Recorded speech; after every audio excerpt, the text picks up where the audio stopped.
আসসালামু আলাইকুম গাইস, কেমন আছেন সবাই? আশা করি সবাই ভালো আছেন। তো আজকে মুইয়া পড়ছি কুষ্টিয়া লালন শাহর মাজারে। তো অনেকেই নাম শুনছেন, কেউ চিনেন কেউ চিনেন না। তো আশেপাশের দৃশ্যগুলো সত্যি অসাধারণ। তো ঘুরে গেলাম, সাথে ছিল এক বড় ভাই, অনেক মজা করলাম। হাঁটতে হাঁটতে দুজনে গেলাম ভিতরে। তাই ভিতরে যাওয়ার পর একটা গান খুবই মনে পড়ে গেছে। তো গানটা হইছে, আপনাকে একটু এক কলি শুনাই।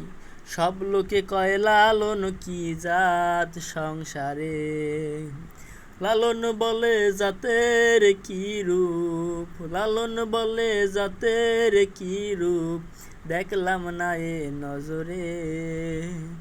সব লোকে কয় লালন কি জাত সংসারে। তাই এবার আস্তে আস্তে গেলাম ভিতরে। তাই ভিতরে যাইয়ে দেই খালি একসের মহিলারা, যেমন একটু একটু গুড়াগারা এমন উড়ন্ত বয়সের মাইয়েরা। এখন মোর করে সরম। এখন এর লইয়ান আরতে দেখ সাইডে গেছে, যাইয়ে দিই এত বড় একটা একতারা। তো এখন আশেপাশে মেলা কিছু আছে, আমি করে সব কিছু দেখতে পারলাম না, হের লইগে মই দুঃখিত। তো এখন আম্মেরা চাইলে অবশ্যই এই জায়গায় যাইতে পারেন, ঘুরতে পারেন, দেখতে পারেন। তাই আজকে এই পর্যন্তই, আর একদিন দেখামো। আল্লাহ হাফেজ, আপনারা সবাই ভালো থাকেন।